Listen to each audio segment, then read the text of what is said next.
Hello, our lovely podcast people, and also hello to our YouTubers. So, Hey. Yeah, so we're recording again, aren't we? We feel like it's going quite well on the YouTube, so why not keep doing it? Yeah, mate, it's hard to grow podcasts. I say that, we're literally blown away by how much our podcast has grown. We're on nearly 11,000 Nearly 11,000. downloads. Yeah. And we smashed past 10,000. We just never thought that was going to happen. No. So now we've got to keep coming up with stuff to talk about. Which can be quite hard. So this week... particularly during COVID when there's nothing going on. I know, but we've found something quite cool to talk about. So we always get asked lots of questions, and I've been scrolling through some of the full-time groups at the moment, and there's a lot of questions that keep coming up. So we thought we'd just kind of give you our answers, as we've been doing Motorhome Life for about a year now. Mm-hmm. So hopefully we're quite knowledgeable, and give you a couple of tips and kind of let you know the stuff that we did wrong or had no idea what we were doing at the beginning, to let you guys know that, yeah, this happens to everybody, doesn't it? Yeah, absolutely. We've learned so much. There's only so much you can learn from looking at #vanlife pictures. Yeah, definitely. Of someone taking a shower on top of a van in a beautiful surrounding. Yeah, it can give you inspiration, but it doesn't give you the knowledge on maybe some stuff that you want to know. How to make it work. How to actually make it work, rather than just be beautiful.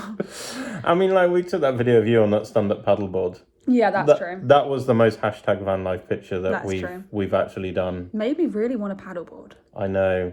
Anybody listening that not has a paddleboard, but that makes paddleboards, and you want to sponsor Bridie to travel around on a paddleboard, I'd so love that. give us a shout out. That'd be cool. Yeah.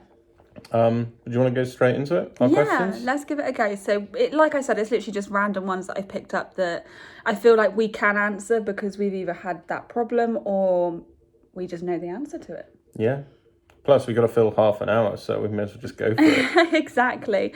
So the first one that I found was about having pets in a motorhome, and that is something that is very, very close to our hearts. We've literally done a full episode on travelling with pets, and we've just done an episode on having a puppy in a motorhome. Mm-hmm. So the question was, do you have pets and have you lost them? Does that mean I lost them? I think lost them as in you've opened the door to the motorhome and they've just gone. Ah, phew. Okay, that could be a grim topic to start with. Yeah, so we obviously have two pets. Yeah. If you're just watching this now, because I guess we have to talk that you don't know who we are. Yeah. We have two pets. So we have Molly, our 13-year-old Labrador, and we have Marvin, our 12 weeks. Our 12-week-old puppy, our Sprocker Spaniel puppy. Both of them are beautiful. Mm-hmm. Check out their photos on Instagram. Yeah.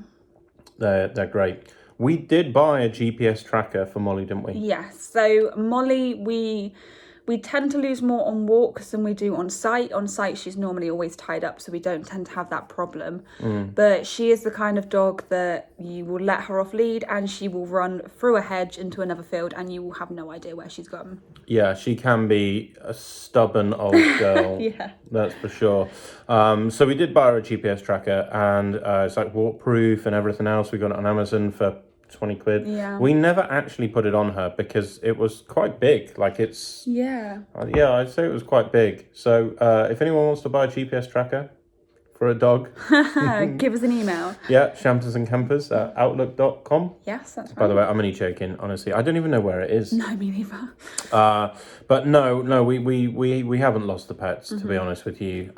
Most of the parks that you have that we stay on require pets to be on lead. Yeah. It's not normally an issue in the off season. Normally people don't care as much as there's no one on park. Can you remember when we met up with RV Monvi and they said about their cat? They were in France at a vineyard. And because obviously this is just dogs for us, but we do know a couple that have cats in their motorhome. And normally they'll open the door, the cat will kind of stroll around the RV or the motorhome and won't really go too far. And they were with some of their friends and they said it was the first time they've ever actually lost the cat overnight. And they were supposed to be leaving the next day and they just stayed there for an extra night, didn't they? Until the cat came back, and then it finally actually come back. Just sauntered back. So we do know of people that have lost pets for an evening, but they seem to find their way home. Considering it is a motorhome and it changes quite a lot, they seem to find their way back, don't they? Yeah, so that's all positive. Even the other day when we let Marvin out, he got quite scared when we were on park, and he literally just ran straight back to the motorhome, didn't he? Yeah, where was that? Went on the little CO outside Ilminster. Yeah. They've got chickens, and the chickens are bigger than Marvin. So yeah, he gets a little bit scared. So yeah, we've never lost our pets. Having pets in the motorhome definitely makes your travel a lot more adventurous because you have to go out a lot more, don't you? Yeah, I mean, it's not a problem having dogs in a motorhome. No. We've done 2 episodes on it now.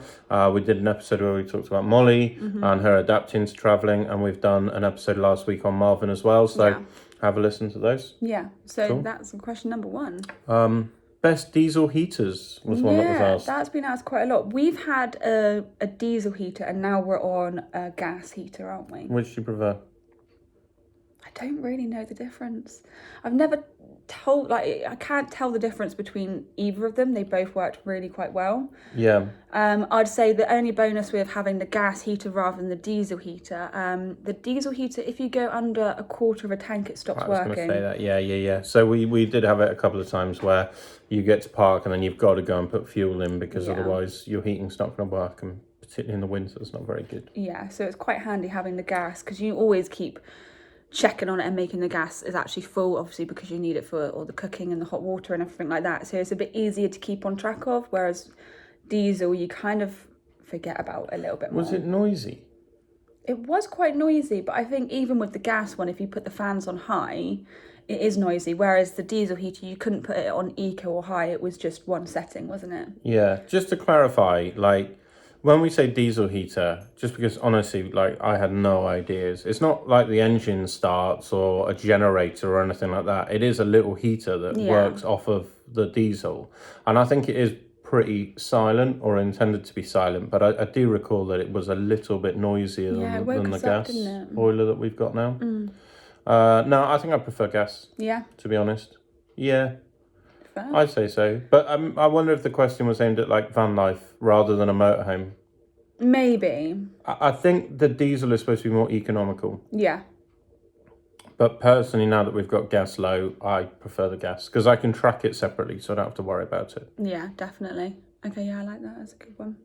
Hope that kind of answers the question. I don't really know. We're not that great with products. It's not like we can give you a list of different suppliers and go, well, these guys are really good, because we don't really know. Yeah, we will do when they sponsor us. We'll be like, this heater is the best. Well, Basto, that's what you need to buy. In the comments, we'll put our discount, 20% off. One day we'll get there. That's for sure. But today is not that day. Okay. So then we got tips for abroad and things to take. So we've done Norway, Denmark and Germany. We've got a podcast dedicated to our Norway trip. Yeah, we were supposed to spend a few weeks in Norway. We ended up spending about a month in Norway, and then we spent another month in Denmark and Germany just because the COVID situation changed in the UK and they started reintroducing this quarantine stuff. And we're like, well, if you're going to be broke and doing nothing in the UK, you may as well be broke and doing nothing in Germany or Denmark. That's true. Things are cheaper over there. We just stayed there. But yeah, tips for things to take. What would you take? Take across with you normal household sort of supplies that you would genuinely use. I think whilst we were abroad, I ran out of some hair stuff that I normally use in the UK, and it was a real struggle to try and find whilst we were abroad. But it's a real difficult one. A lot of stuff you can find whilst you're away. We never used any adapters or plug adapters or anything like that because obviously we just used the motorhome. Yeah, I was going to say about that. So the motorhome, like the 3-pin plug thing that you normally get, the blue thing. See, I told you we're very technical. The electric, the cable. That works on pretty much all the sites that we stayed on, but there were a couple of sites that had a weird setup. Basically, just had a big extension lead going around the park. Honestly, I'm no electrician, but it didn't look safe. But that just had a 2-pin adapter that you plug your stuff into. Yeah. But to be honest, we tended not to use it anyway. Yeah, that's true. But if we needed to, I mean, perhaps you should take a 2-pin adapter, depending on where you go. But that was where we went in Norway. Yes. That was Norway mainly. Yeah, it was Norway. There was one in Germany, the little that private park that we stayed in at the end that had a different adapter to the one that we used. that is true. They did have a different adapter, but I think they actually had some there. That you can use. That we could borrow if we needed to. So general tips to take abroad. If you can, solar panel. Make sure you have a solar panel on your van because that can come in really, really handy. Abroad, they have a lot more freedom with wild camping and freedom to roam in certain places. So make the most of that by having a solar panel, I'd say. That would come in really handy. And food-wise, you think going abroad, you're going to need to bring a lot of food from the UK over. It's cheaper to get it whilst you're abroad. Depends on where you're going. That's true. If you're going to Norway, take lots of alcohol. Yeah, like a lot. I would say. We did a podcast on it. In fact, we did 3 podcasts on the Norway trip. Yeah. We really milked that, to be honest. We did. Yeah, but alcohol, I can't remember how much beer was. Was it like £3 for a bottle of Corona? Literally, like a small bottle of Corona in a supermarket. And that's in a supermarket, not in a pub. Yeah. And it's not like if you bought them individually or you bought them in a 10-pack, you got it cheaper. Yeah. That was the price. So that's very true. if I was going to Norway, take lots of alcohol. Yeah, you can't take enough. That's very true. Actually, that's a lie. You can't you? Because they've got like a duty-free limit. Yeah, there is a limit. But with COVID, they weren't really searching vehicles anyway. Not at all. Not at all. So yeah. Hashtag Norway tourism. Norway tourism. Giving you your own booze. Giving you all the tips. But if you were to go to Germany or something, don't bother because their beer is great. Their beer is great. Yeah. And it's cheap. Meisels. It was Meisels, wasn't it? Yeah, that was Meisels amazing. Weisse beer. That was our favourite. Yeah, we fell in love with that. But So good. no, I can't really think of a necessity. Kind of going on to the next one ever so slightly. So the next question was about Wi-Fi, but our good point. SIM during our trips abroad worked the whole entire time. You might want to do a bit of research into that because I know some countries you do need a specific SIM to be able to get Wi-Fi. Yeah, so we're with Vodafone and They're brilliant. Yeah, they to be fair, they were really good actually, and a lot of organisations are offering discount at the moment, aren't they? For ex-forces, NHS or ex-NHS, current forces, military. Like you get your ex-forces card, the blue light discount card, and a couple of others, and they're doing a lot of discounts. So I think with Voda, you're getting around about 15% off. But we had like an unlimited data plan, and it was unlimited abroad, but Voda have now introduced on our new plan a fair usage policy, which means you only get 25 gigabytes of data overseas. So I'm really pleased that we've just finished the 2nd season of Cobra Kai. Yeah, right. Otherwise, that would rinse our data. Yeah, we wouldn't be able to watch it. So yeah, it is something to consider. Yeah. But moving on to the next topic, Wi-Fi. How does it work? How do you achieve it? A lot simpler than you think. Really, really simple. Yeah. To be honest, if you're going to buy a motorhome from a dealer, they probably install something like motorhome Wi-Fi. True. You literally, and I installed one on the first motorhome because I was like, no, I don't want one of those. and then I saw the guys at the NEC show, and I was like, I definitely want one of those. Yeah. And basically, you drill a hole through the top of your motorhome. That's a really worrying bit, by the way. If you've just invested a lot of money in a motorhome, that's scary. I left the place whilst you were doing that. Yeah, honestly. But you drill a hole through, stick this little aerial on top, tighten it up underneath, like put a little seal on it, tighten it up underneath. And then it runs to like a little broadband thing. And yeah, we have got it. I'll let you carry on. I'll show our YouTube people what it is. So ours is like a little Huawei dongle thing. I'm not sure how that's going to work with Huawei falling out with everyone. Yeah, right. It's this little guy. That's it. And it normally connects to the aerial, so it boosts the signal. You put a little SIM card in it. I think for Voda, we're paying around about £20 a month for unlimited data at the moment. So for people on YouTube, you can have a little look at the screen and it literally just boosts your Wi-Fi. So it says at the moment that we have full 4G and we have full signal. We use this a lot. We use this when we're out on walks. You can literally take it with you and it boosts all your signal. If we're at the beach for the day, we tend to take it with us. And even now we're in a lodge because you're working down in Cornwall and we still use it. Yeah, I mean, we're on park and the park has free Wi-Fi. To be honest, that's better. It actually works better, so we use it. And that's even without the aerial. Yeah. I think the Wi-Fi costs around about £299 for the setup, sometimes £399 depending on what you're going to buy. There's Motorhome Wi-Fi that do it. Again, we're not sponsored by them. We'd like to be. If Motorhome Wi-Fi, if you're watching this at all, then help us out. Yeah, we'll help you out if you help us out. But there's also there's a ton of companies. Just type it in, and you'll probably find that most of the setups are exactly the same. I've not found anything that's revolutionary. Yeah. It'd be good, like, if there is a company that does it, to get them on an interview with us at some point and find out how it works properly. Yeah, how it all works, and if we could get a better setup. But honestly, it's really straightforward, I'd say. Yeah, and I think that is a necessity to have for full-time motorhome life. There's no way you're not going to be using it, and yeah, it's well worth the money, isn't it? I'd say so. Next question. Yeah. Securing things when we drive. We're still learning. Oh my god, this is a nightmare. You know, what was that big Overlander truck that we saw? Oh, that was amazing. That we thought was amazing on YouTube. Yeah. And it had, like, in the cupboards, like, little foam slots, and then you put your plates in between the foam so that it wouldn't rattle as you were driving over Everest. I don't know where the hell you're supposed to take that thing out. It's ridiculous. But yeah, the point is, in a motorhome, it doesn't. Everything rattles, and it's really flipping annoying. Yeah. Particularly if you're on the phone and you're on, like, the hands-free on the Bluetooth, and it's just, like, rattling away in the background. There is, I don't know, nothing you can do. No. So we tend to have like a normal regime. We're quite lucky we have the lounge in the back.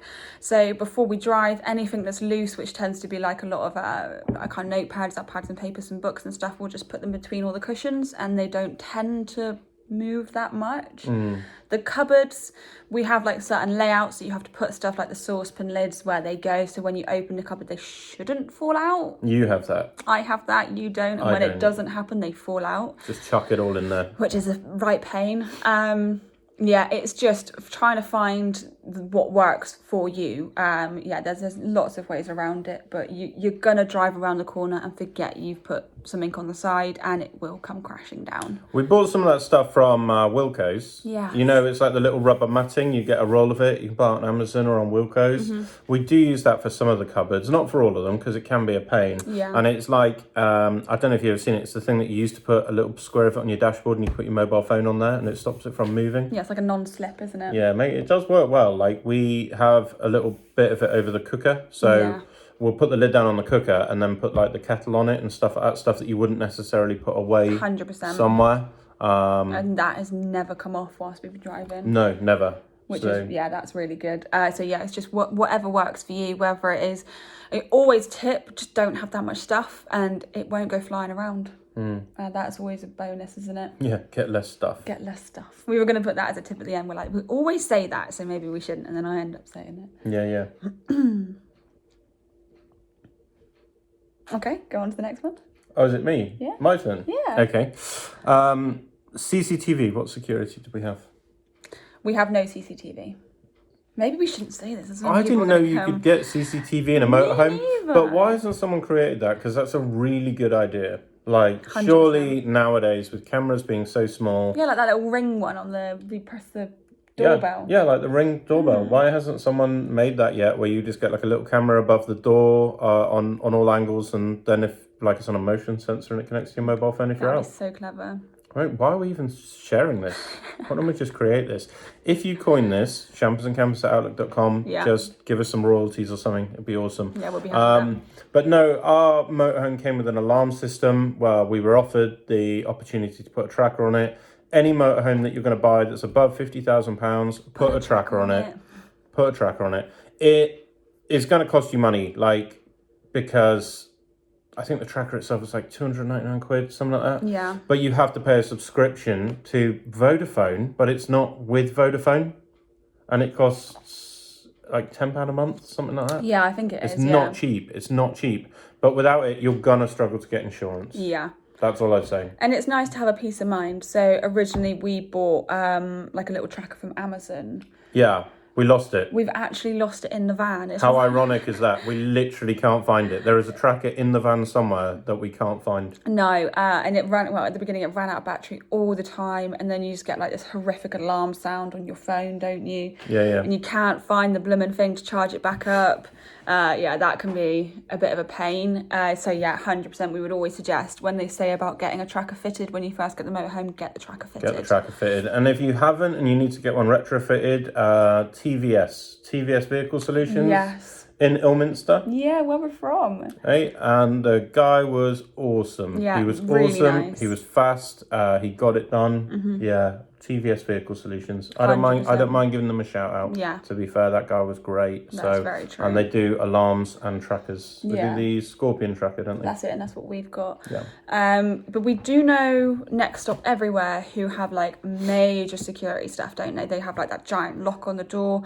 All of their windows in the motorhome all have individual locks as well. Yep. So there's definitely ways to get your motorhome being a lot more secure if that's what you feel you need. Like there is definitely things out there to get just to give you that peace of mind when either you're abroad or in the UK, go out for meals or whatever you're doing, you can have that security and that safety. For us, we have a Molly and a Marvin. So you knock on the door and they both bark. Yeah. So that is a huge bonus. So maybe another tip is get a dog. They're really good for security, aren't they? We do have a wheel clamp. Yes, we do. Like, we only use it if we're going to leave the vehicle in the middle of nowhere. Yeah.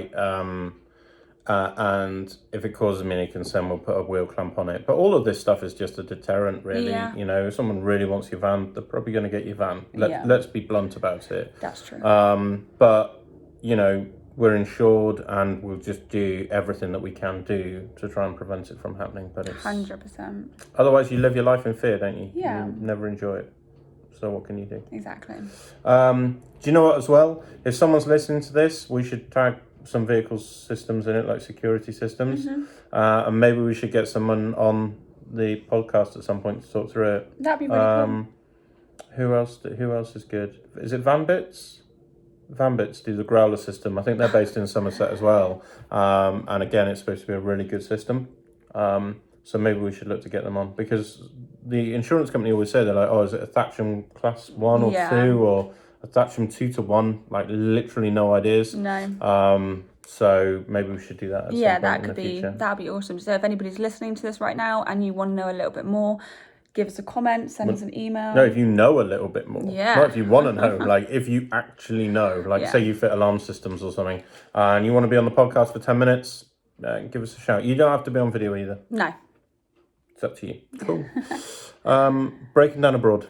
We have insurance that covers us, luckily. Well, saying that, we did have some problems whilst we were abroad. Not technically breaking down, but stuff breaking in general. And it was a darn sight easier to get it fixed than we thought. Yeah, mate. So the hinge is gone on the front door. And because of COVID, we can't, it's really hard to get it sorted. But Highbridge have hooked us up. They've sorted it now. It's in there. Our good friend Lee has sorted it. We just need to get up there and get it fitted. But then the lock on the habitation door went. I believe it's really common because like you yank it and when you break it down, like it's really tiny inside and it's very, very easy to break.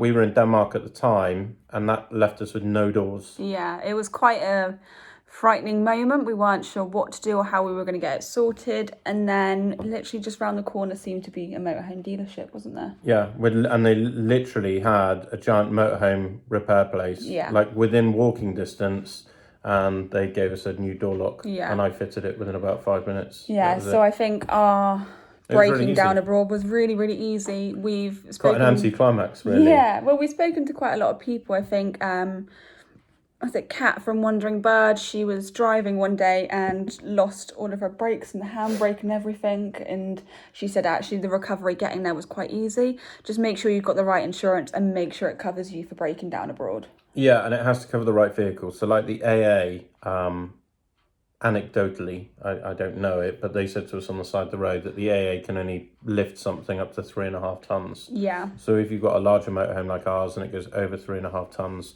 they won't cover it. So make sure that you've got the right breakdown cover. Yeah, that's a good point. I like that. Cool.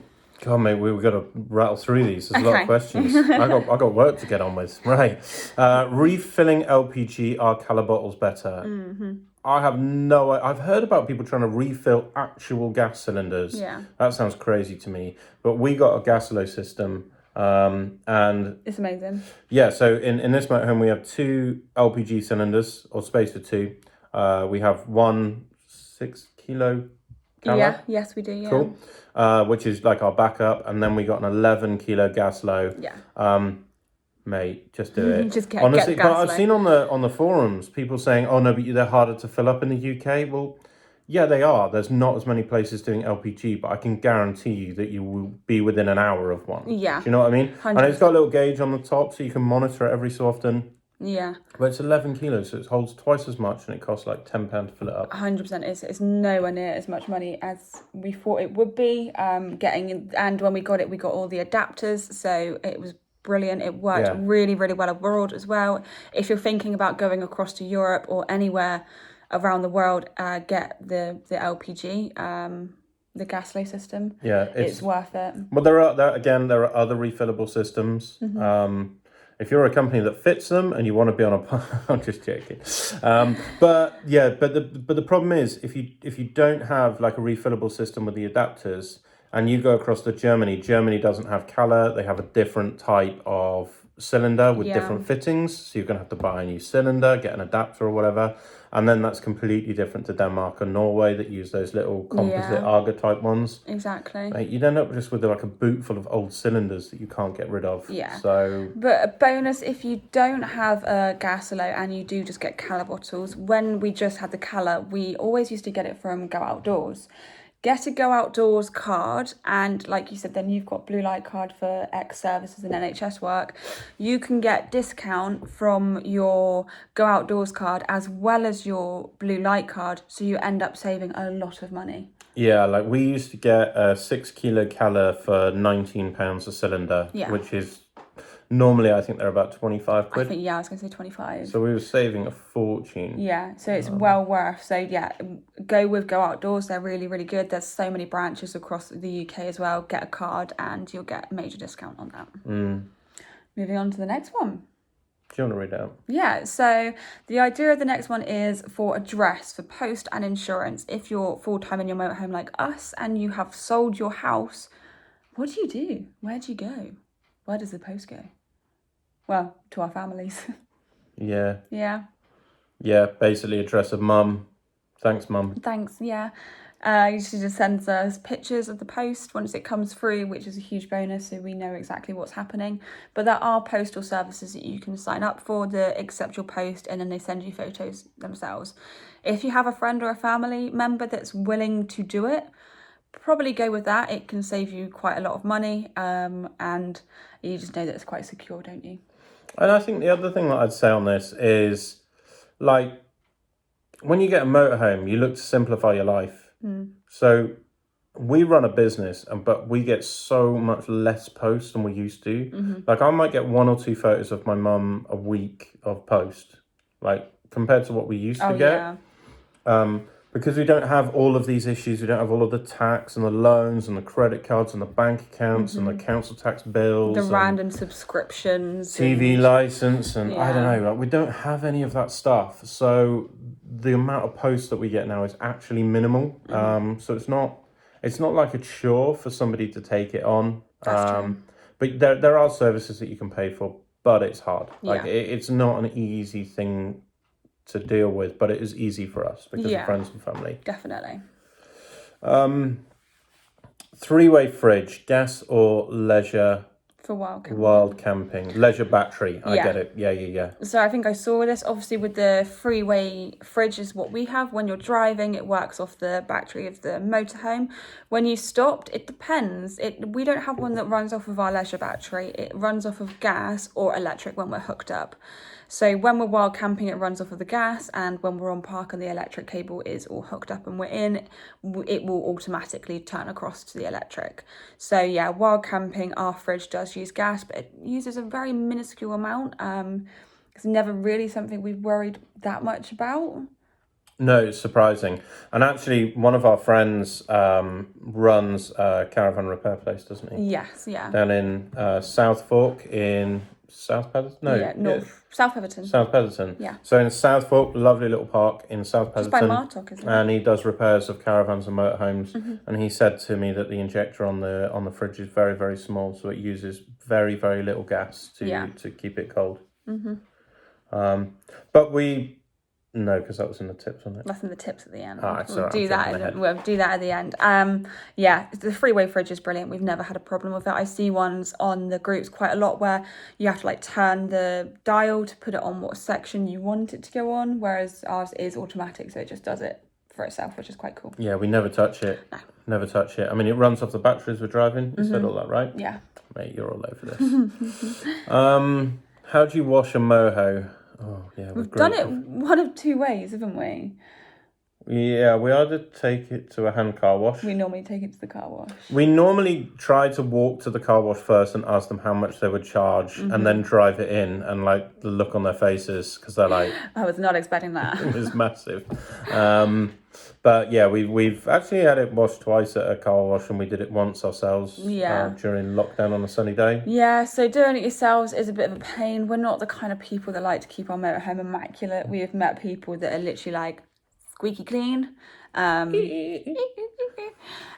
that is not us at all in any way, shape or form. I think we got our window replaced the other day and it was like, oh my God, is that what it's supposed to look like? Yeah. It was so clean.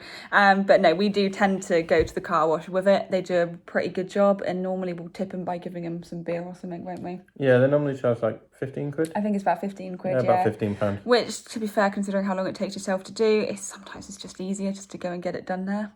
Probably need to do the roof at some point, because I think they turn green. I don't know how to do that. We'll do that when it needs it. 2021. Yeah. Good job for 2021.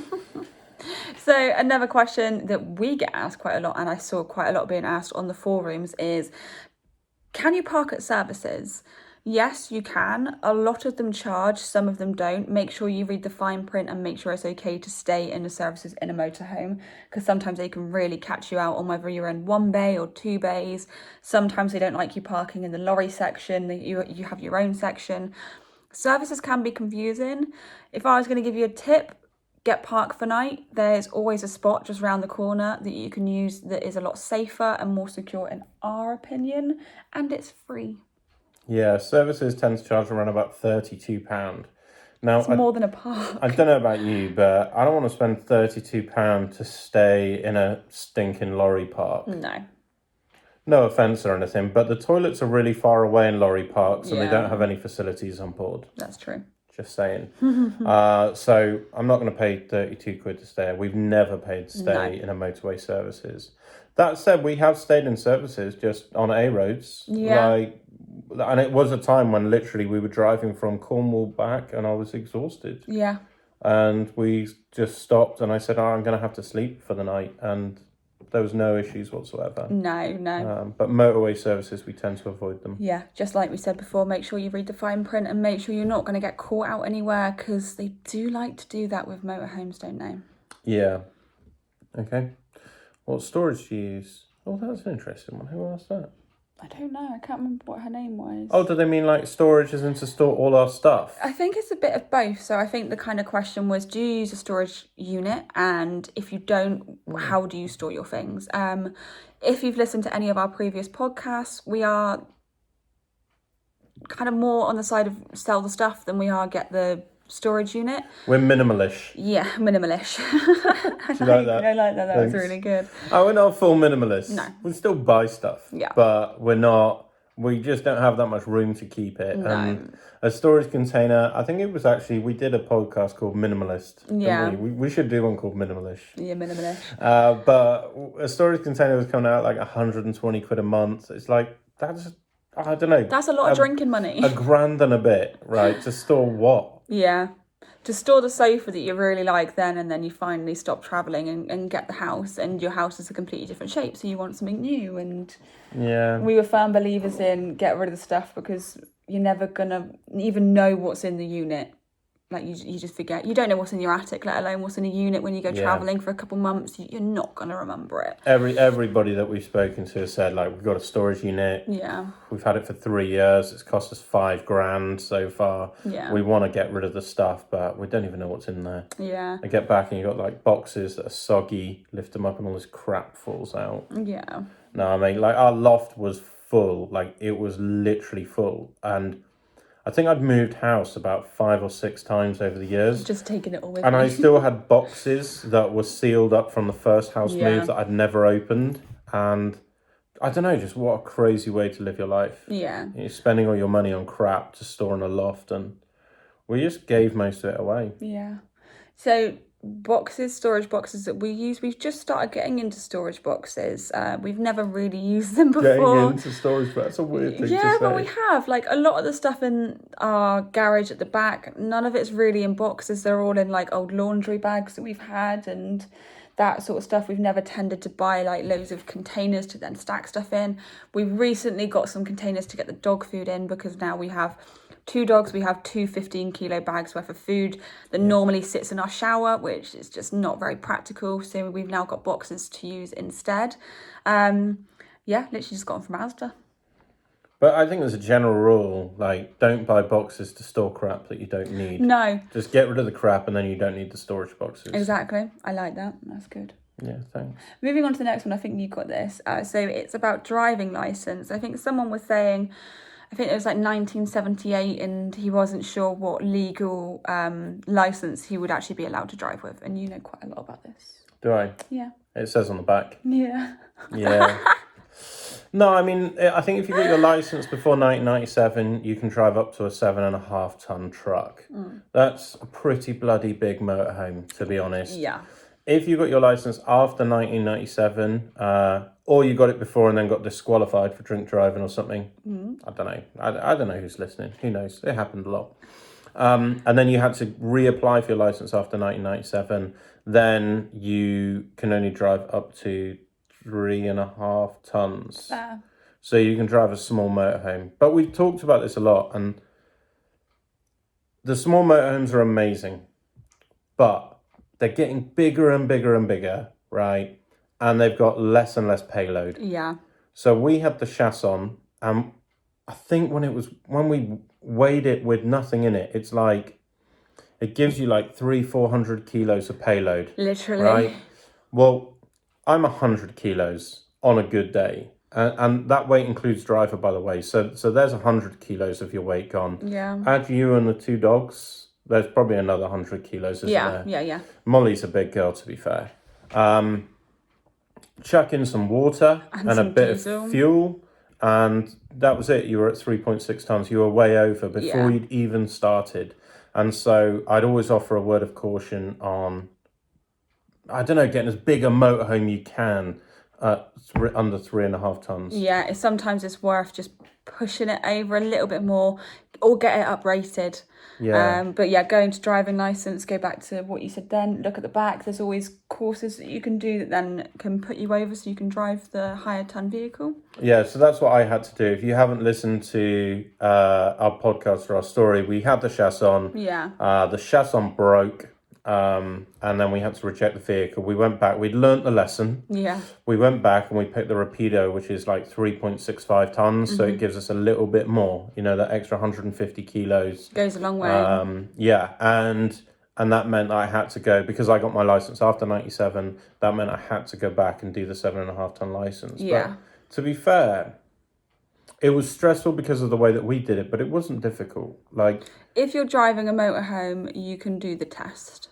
Yeah, to be honest, I did the test in a van. That was what we did the test in. It was done in a Volkswagen Crafter van, and I've been driving around in a motorhome for the last 3-4 months.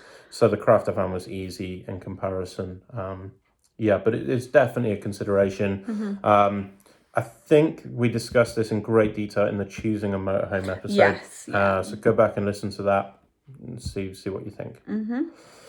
Power inverters. We just bought one not too long ago. Yeah, but we bought a pathetic one. It's like an Energizer one that's like one plug that you plug in.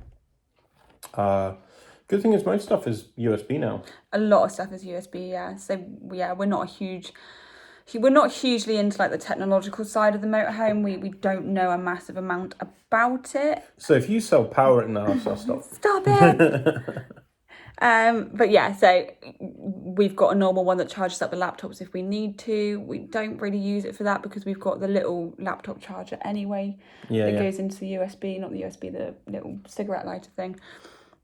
So yeah, I don't know a huge amount about power inverters. No, you get different capacity and it's got different wattage and things on them. I think you can have it so that all of your plugs run like 240 volt. Yeah. And you have like a bank of batteries. You have like 3 solar panels, and that's kind of awesome. Like, don't get me wrong.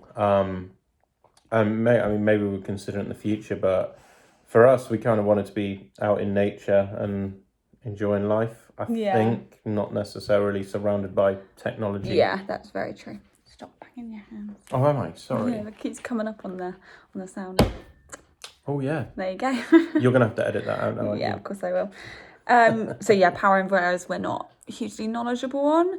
But what happens? Why did we write that question down then? I don't know. It's the same as why I wrote down the diesel heater. I was like, I don't really know the answer to that, but I'm going to write it down anyway. So what happens with your pitch when you leave on like a caravan and motorhome club site or whatever it is? A lot of people have those little fold-out signs like this pitch is in use. We don't tend to have that. We just leave like our electric cable there. on it. People tend to be quite good. A lot of the sites know what pitch you're on, so you'll turn up. They'll give you like a selection of pitches that you can use. You'll drive around, pick the one that you like, head back to the reception and let them know. So then they'll cross that off and they won't let anybody sort of stay on that pitch. People are quite considerate when you think about pitches and being on site. People want to go there and have a nice little chilled out holiday. They're not tending that what we found, people don't really tend to fight over pitches. Yeah, we've never seen it. We've never really had any issues with that sort of stuff. Not at all. Not at all. I think if someone did take our pitch, that we'd be like, oi. How would we go? Oi. What are you doing? Good luck with that. First trip? First trip we did in our motorhome was Scotland. Yeah, first proper trip, I'd say. Yeah, I think we went and stayed in a couple of parks first, but the first proper trip was Scotland. That would probably be my recommendation for anyone getting a motorhome in the UK. First proper trip, Scotland. Yeah, it's well worth it. Off season, definitely off season. October time, about now. Like, if Yeah. you're watching this now, go to Scotland. Go! Because it's October that we're recording this. And it's beautiful. Yeah, this time last year we went, didn't we? Yeah, it's not too busy. There's not very many midges because it's not too hot by the lakes. Yeah. We did Scotland. We wanted to give the motorhome a really good run, and to be fair, it was a godsend that we did, because when we got to Scotland is when we started getting the problems, and that's when our windows started leaking. Because it rained so much. Because of the rain. So yeah, I would take it and go for a proper trip in it, so you can actually learn a bit more about your motorhome in general, whilst you still have that time where you can return it if you need to. So take it for a trip. Don't do the whole, I've just got a motorhome, I don't know what I'm doing, so I'm going to stay local. If you go away, there's always people on site, if it's wardens or other motorhomers. People help you out, like they really, really do. We're kind of going to move on to our tips in a second, the ones that we've learned, and we've learnt these through a lot of wardens and a lot of just other motorhomers kind of being like, no, that's normal. And we're like, oh my God. And a lot of mistakes. And a lot of mistakes. Oh, I'm doing it now. Ready? Banging the table. Yeah, we've had a lot of mistakes. So do you want to do the last question quick? And then we'll move on to our tips. Yeah, but I think that almost is the first question. So, or the question prior. Yeah, so it said must visit locations. Scotland, yeah, Scotland's a must visit. North Wales, maybe not at the moment, but COVID times, yeah. Wales is beautiful. We went to, it was obviously not that good. Cambridge. Cambridge. We went to really Cambridge. Good. Cambridge is amazing. There's a park not too far from the actual centre. That was a really good time just to go Shrewsbury. out. Shrewsbury was amazing. They've got a car park literally for overnight parking. Really, really good. Shrewsbury was awesome. Hickory's Smokehouse. Hickory Smokehouse is a must go to. That's amazing. Yeah. So we could just keep going. You've got a motorhome, must visit locations. Well, Hickory Smokehouse. Hickory honestly, Smokehouse. The ribs are to die for. But we also, I think in our last podcast, we talked about Lovat Parks. Their parks are amazing, especially one in Greenhill, which is in the New Forest. That is a lovely place to go in a motorhome. Yeah. Pubs in walking distance as well. A bit of a trek, but walking distance. Yeah, I mean, for must visit locations, honestly, like, we've driven around and just followed those brown signs. You know, the brown signs that say go this way to go and visit this tourist attraction. We're like, okay. And, like, normally we'd never have the time to do that, but since we got the motorhome, we'll be like, well, let's get lost. Just go down this way, see how it goes, and see what you find. I love that. Every day's an adventure. Yeah, just get lost. Yeah, I really like that. That's a good tip. Take his advice on that one. So, I just want to start that. It's one of our tips, get lost. I love that. Just get lost, go and explore. You'll find some beautiful spots out there. Don't be nervous about it. If you can get down, you can normally get back. We've got a 7-metre motorhome and we've never really got stuck. No, we never got stuck anywhere. No. So don't be nervous for that. Top tips, let's run through them. Yeah. 44 minutes so far, so let's prattle on. Okay, so something that we had no idea about that we found out the hard way is something to do with the toilet, which is not nice. So if you empty the cassette, when you put the cassette back in, make sure before you go to the toilet, you open the cassette that's in the motorhome in the toilet. With the lid closed. With the lid closed, make sure you open it in there. There is something about like an air vacuum thing that happens, and if you don't open it... Yeah, it can explode. Like, has anyone else just... I know other people have had this, actually. I was going to ask. Comment below if you've had your toilet explode. Yeah, but fortunately, like, we've avoided any really harrowing experiences. Yeah. But when the lid's closed and you open it, it just goes boom. And you're like, oh, no. Yeah, always make sure that you open it before going to the toilet. Literally make that like a ritual. When you empty it, walk back in, open it, and then you can put the chemical liquid down in it straight away so you don't forget about the liquid, because if you do that, can not be nice. We forget about it sometimes and you're like, okay. So yeah, always do that. Make it like a little routine. It's a crap subject, but... It is crap. It just takes the piss a little bit, but other than that... Right, when the water tank is full, water pools out. Yeah, we had this. Like, for some reason, when we fill in the water tank on ours, it's got like a little overflow. Honestly, I spent days looking for the leak. It wasn't. It's just a little overflow. We were just like, why on earth is there water pouring out of here? Like, we were so confused at the beginning. We had no idea until we were on park. Someone walked past like, oh, you should probably take the hose out. Like, it's full. And we were like, it makes sense now. So we're just trying to overfill it. So yeah, that is something to always keep in mind. If you see water pouring out the bottom whilst you're filling it up, it's probably just because it's full, not because there's a leak. Park level if you want to have a shower. Yeah, because it affects both the water tank, so the water going into the water heater, like the pump, isn't it? And it also affects like the water draining as well. So you can end up getting it pool, and I don't know, like the water doesn't go out properly and the water doesn't come in properly. You have to park level. Yeah, that's not always easy. Like, it doesn't have to be perfect. You just can't do it on a slight incline. This is something that I want to ask you guys as well. People that have motorhomes, when you level up, do you reverse onto the blocks or pull forward onto the blocks? Yeah, that's interesting. I've always wanted to know. I saw someone the other day that had reversed on, and I was like, have we been doing it wrong this whole time? Or if it's just preference. We're really going to have to get on with this, darling. Okay. It's been an hour. Sorry. We use bags for toilet roll, so we don't fill up the loo that quickly. Not like really mucky toilet roll. That sounds terrible, but... Not for the... Yeah, but otherwise, like if you're wild camping, you spend 3 days out. Yeah. If your loo fills up with toilet roll, you use a lot more toilet roll than me. Yeah. This got a bit too detailed. I'm a lady. Too graphic. Yeah, it saves you having to empty all the time. Don't overpack the freezer. Yeah, mate, like, honestly, don't trust those freezers. Like, we have a decent freezer at Stepford. Yeah. But we bought a load of bloody ham once, like, a lot of ham. Yeah, because I'm one of those people, I saw the deal and it was like a 15-kilo ham at Christmas or something for like £9 reduced. Yeah. So I'm having that. And we actually had to cut it up to get it in the freezer. It was too big. Yeah. And it all froze. And then 2 days later, we opened it, it defrosted. It was a waste. No, we didn't waste it. Like, we just literally ate ham so that it was coming out of our ears. Remember, we had one oven roasting and 2 boiling. Oh my God, yeah, we did. There's so much ham. That was a crazy time. But, yeah, don't overfill it. And the other thing that we did is we left the grates on the fridge. We had no idea that they were on the fridge in the first place. Yeah, literally, the fridge just wasn't working in the height of summer, and it's got these little plastic covers to protect it from like the cold, I think. Yeah. And then we kind of lifted the vents off, and then the plastic covers come out. Yeah, and then we made a lot of mistakes. Yeah, then the fridge actually started working and could keep to temp, which was really nice. I'm assuming we should put those back in again now that it's getting colder. Yeah, probably. We'll do that. Otherwise, today. We're going to forget. And last but not least, make sure you fill up your motorhome with the right water.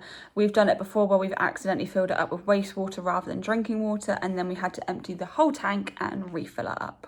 Yeah, that was bad. It was a bit of a pain. Yeah. So it's just something to keep an eye out on when you are filling up, when you're at park. Some parks have like wastewater points right next to the drinking water, keep an eye. And some parks have the tap just behind the motorhome on the pitch, whereas others have it like a little bit of a distance away. Always have a hose pipe with you in case the park doesn't. And always have that little black thing that screws onto the tap. Yeah, for the hose pipe. For the hose pipe, because some parks don't have them, and that can be a real pain. I sort of feel there were some better tips than this. Yeah. Yeah. What was the tip about the other day we got stuck on the grass? Yeah, so don't try and level up on the grass if the grass is wet, because all that will happen is the wheel that goes onto the ramp will gain traction and the other one will spin and churn up the grass. Yeah. Another mistake that we made. Highly embarrassing. What else is there? Oh no, I've set this up now, haven't I? Yeah. Oh no. This is why there's no more tips on the paper anymore. Oh, always empty the toilet if you have the opportunity to, because you don't know when the next opportunity is. That can be difficult. Like in Europe, they're everywhere, in every air pretty much. There's somewhere to empty a toilet. But over here, you can only empty toilets on park. Yeah. And sometimes it can be hard to get a park. Like, yeah. Let's just be realistic about it. We were on the Isle of Skye in October, and there was only one park actually open. That's true. The whole of the Isle of Skye, like you can camp anywhere up there. That's fine. Well, not anywhere, not like in someone's garden and stuff, like on the drive. But you can camp in most places on the Isle of Skye. But once you run out of space in the toilet, you're kind of stuck. Yeah. So if we have an opportunity to enter the toilet, like we do it. We won't carry, like, even if it's half full. Do you know what I mean? Like, don't wait till it's full. It's always worth it as well. Some parks will let you pay a couple quid and go and just empty the toilet and fill up with water. So if you are struggling, that's a good tip. You can always give them a ring and ask. Right, when we were interviewing people for the podcast, which we still want to do, by the way, but everyone's just got really busy now. Like, they either got out in their motorhomes, so didn't want to talk to us about it. They actually wanted to be doing it. I don't blame them. But everybody said that one of their worst things was emptying the toilet. Yeah. It's not a particularly harrowing experience. It's just that we got so used to pressing a flush. Yeah. So that's it. But if you've listened to this... Yeah. Sorry, it's actually 50 minutes, but this is our longest recorded podcast, and it's on one of the days when I'm most busy. I didn't realise the questions would be that long, but honestly, we hope that this really helps and you get some sort of knowledge from it. Send us a message of any other questions you want us to answer in future episodes. We're really, really happy to. We'll give it a good shot, even if we're not 100% sure on it. We'll still put our thought process across to you. We hope that it's helped. Yeah, and if you listen to this either on YouTube or on the podcast, please, please, please hit the subscribe button and comment down below if you can. Like, if it's on YouTube, drop us a comment. We'll always reply to you. It really means a lot to us, but also it actually helps promote the podcast, which is why we're doing this at the end of the day, is to promote full-time motorhome life and try and provide some guidance to people that want to do it like we did. Like, we were stuck. We couldn't find the guidance that we needed, and so when we made the leap, we were like, we're going to set up this podcast and help other people do it. So if you find it useful, please share it, subscribe, like, and drop us a comment or share it. That would be amazing. Thank you so much for listening, guys, and you will hear us next week. Cool, gotta go. Bye.